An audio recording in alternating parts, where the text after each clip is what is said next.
One and only GM, and today I'm gonna look at IMOP's video, which is basically just the 13 new gameplay details from season 2 from the development talk. And yeah, I'm gonna tell you guys what I think about all the changes. And yeah, let's look at it and see what's good. That's all right. Quarter 4-2, quarter 4-4. You see that? That's a great change because that move was real broken. The quarter 4-4 with Dragonov. And the reason why is because it was plus on block, and then it hit grounded also. So if you was on the wall and somebody did a wall combo and you just stayed there, that joint was free. So that was mad cheap. So now that game nerfed, he doesn't have a plus frame mid that's fast that hits grounded anymore. Like I don't think any character should have a plus frame mid that's fast that hits grounded. I know Lee got 4-3+4, but that joint is mad slow. And then this joint on in Heat quarter 4-4, that joint used to get a full combo. So that's no bueno. That's a real good nerf. It'll balance him a lot. You see that joint don't hit you now. That's new right there. That knee into shotgun, to pistol, that look like it's mid. The guns are usually highs, but that look like it might be a special mid because she's crouching and shooting. So that might be a natural string. That's a new Nina move. See, that's the butt move, 14 frame punish, and now that's a heat engager, so she could punish with that joint, and it's plus 17. That's mad good. That's mad cheap now. If you see what this is right here, the new has a new install mechanic. Yeah, you see the new install mechanic, Oscar, Eddie, and characters of that nature, and I think June got the install, the joint up there, and I think Leroy got it too. That they get like special joints, like special notations and special powers that they have different attributes on their move once the installs go up. I don't like this mechanic honestly because it becomes too much like Guilty Gear, too much like a 2D game, and it adds a bunch more nonsense on top of the heat. So I think characters with the heat, with the installs mechanic plus heat, is already too much. I think you should only get buffed when you in heat, not also a buff when you have your installs, and you know it adds up during the game. Clive has it too. Once Clive eats max and he hits you with that, when he hits you with that, you lose like your whole bar, and that joint does mad damage, and that's not a good look. So I'm not a fan of installs, but you know, some people complain about Safina a lot, so it looks like she's gonna get buffed. This helps her a lot.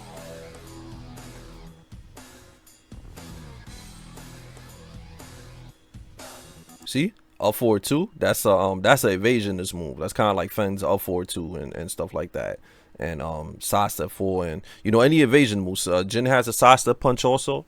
A lot of characters have moves like that. Ling has the back one. Oscar has side step 1+2. So that's also Senna's joint. This up 4-2, which evades. You see on counter hit she gets a full combo. Now on regular hit she gets it, and she gets 3-3 now. That's mad good. That's a big buff. So you have to be real careful playing neutral against her. Now she could just do the up 4-2, and they're guaranteed 3-3 in heat. +2. You know, many characters have their unique stances, and we've made it so that they can activate the heat smash and heat burst within these stances. Yeah, so now you saw that she went into a stance and the heat burst. That's gonna be mad good for characters like Ling Zayu, because you're gonna be pressuring her, or you're gonna try to hit out of AOP, and now she could just do raw heat burst in AOP. And also their combos might be better now too. They'll be able to do a combo, go into the stance, and do heat burst. So characters like Leroy, Ling, Safina, who else? Lydia, any character with stances is gonna be annoying because they could just do heat burst, so you're gonna have to counter it. They can also heat smash when they're in the stance too, so those characters are getting buffed because of that. See, chip damage 19 now, and now it does 15 damage, so that's a 4 points less, which is not a big gap, but it's still something. Also, when you in heat, as you can see, you lose the chip is even weaker when you in heat. So you're not gonna lose a lot of chip damage when you heat. This is one of my favorite changes right here, because Asusana players, Asuka players, Raven players, and Victor players, and Eddie Gordo players all get carried by Power Crush into heat engages. They literally spam it the whole match. Now that they can't do it anymore, they're gonna have to think a lot more now. So in general, this is a great change, and it's gonna make these bums have to play way better now. So they can't just, they actually have to play real Tekken now, and we're gonna see how far they get without doing it. This is a good change. It looks like it's still wall splat, so next to the wall still be good, but now they have to think, because I think any armor move into heat was OD. That shouldn't happen again, because you get a free 50-50 every time you hit somebody with an armor move that's already absorbing the move. So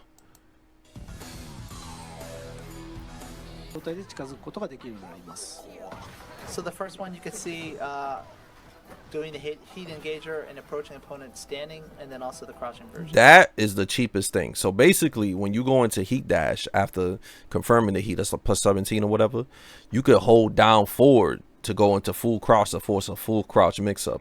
That is OD, because any character with a fierce crouch mix up like Anna, for example, is going to be extremely strong, because you're going to have to just hold 50-50s every time she hits you with a heat engager or hits you with something in heat. So she's going to be mad dirty. And any other character with stuff like that, Heihachi is going to benefit from that. Leo, Raven got the fierce crouch stuff, and of course slide characters like Law and Shaheem is going to be able just to do heat dash and then put you in a slide mix up. That's only going to benefit Lee if they buff his slide to make it more, you know, more 50-50 heavy. But that joint is really good. I'm wondering if with the heat dash, if you do the fierce crouch input fast enough, if it becomes uninterruptible. So that's something I'm gonna test, but it seems like you are gonna be able to do it, because you can already crouch while you in heat dash. So that's an OD change. I don't like this change, and the reason why is gonna make it so it could be more 50-50 heavy while you in heat, and characters with fierce crouch mix-ups, they're gonna benefit from it too much. So you're gonna have to guess a lot more. Oh yeah, Shaheem too with the guard break, he's gonna be able to go full into crouch, so he could just instantly go into guard break every time he does heat now. So it's going to be really rough. I don't agree with this change. I think it's not in the right direction. They should try to get away from the 50-50s all the time, instead of just giving you more 50-50 options. Giving her more strategic options.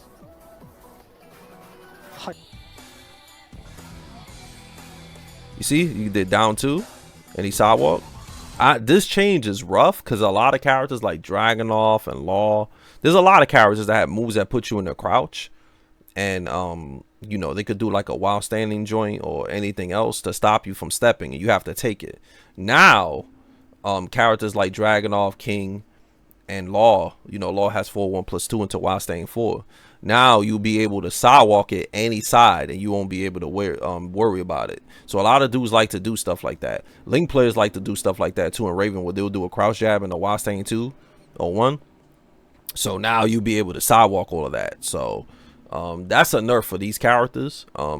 It's something that's always been in Tekken, where you can't sidestep from certain sides. So now it's going to be easier to deal with stuff. So now you can't really flowchart too much. So that's a, you know, that's a little buff on sidestep. Not a huge buff, but it is going to nerf a couple of characters. And it's something that's never been in Tekken before. So it's kind of a strange change. But, you know, I could see the impact of this change is huge, because it's gonna, a lot of characters rely on stuff like that, so they're gonna get bodied. Like Law, for example, he's not gonna be able to do 4-1+2 while staying 4 all day. Now you're gonna be able to just sidestep and launch him. So that increases movement a bit. Buff. See, down back 3. He's able to sidestep 4.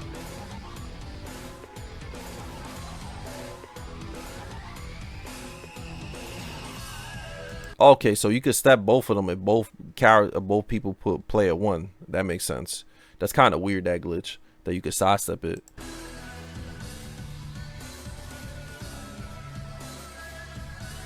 Oh, you have the time to sidestep in season 1 for the string. Okay. And now season 2, sidestep have been buffed, so you could just sidewalk it. Okay, yeah, that's a good buff. It doesn't, like, these sidestep buffs don't really like it doesn't make movement overall better. It's just like on some joint, like, okay, if somebody does something that puts me in crouch, I can sidestep the while staying forward, whatever. Or if somebody does a string, I can sidewalk it. So it's little movement buffs. It's not like backdash got completely buff or sidewalk evades more now. It's just like, okay, I blocked this string so I can sidestep now type thing. So it's a little bit in the right direction. You're still going to get rushed down and mauled. It's going to be, version 2.00 is what we're starting with, and it kicks off, believe it or not, April 1st. That is not some kind of cruel April Fool's joke. I recall I used to... All right, so April 1st is when the balance patch comes out. Say in Tekken 7 the big balance patch. Pages to translate before you guys can check it out. Nakatsu's mentioned currently we have over 1,500 items on the list currently. So that should give you an idea of the volume. So yeah, guys, that's most of the thing. Another thing too is let's talk about rank reset. They're resetting all ranks in season 2. So if you a Tekken God Omega of Destruction, you're gonna go back to Tekken King. If you Tekken Emperor, you're gonna go back to Fujin. And they're resetting the ranks, but you're not going all the way down to first dan. You just gain set back a couple of ranks depending on the rank. So yeah, everybody's gonna have to grind. They added a bunch of new ranks also. God of Destruction 1, 2, 3, 4, 5, 6, and then Unlimited. I think they could have came up with a cooler names to that, but it is lazy. They could have came up with cooler names, but it gives a better reason to go back into rank and grind and stuff like that. So I like the reset. A lot of the frauds that I make videos of, they're gonna have to re-get their rank, and this system is really gonna expose them. And then of course with the whole rank system where if you lose to somebody that's way lower ranked, that's a lower rank than you, you're gonna lose a lot of points. So yeah, don't be losing to people not in your rank, because you're gonna lose a lot of points. And if you beat somebody that's much higher ranked than you, you're gonna get a lot of points. So I like stuff like that. I wish rank was like 3 out of 5 or first to 5. That would be a little bit better to really show the set. But yeah, they're going in the right direction with the rank joint. So yeah, let me know what y'all think about the season 2 changes and whatnot, and let's talk about it in the comments, man. fightinggm_ TK is the Twitch, and the TikTok is also fightinggm. So thanks for watching, and I'll see you guys on my next video. Peace out and take care. Laters.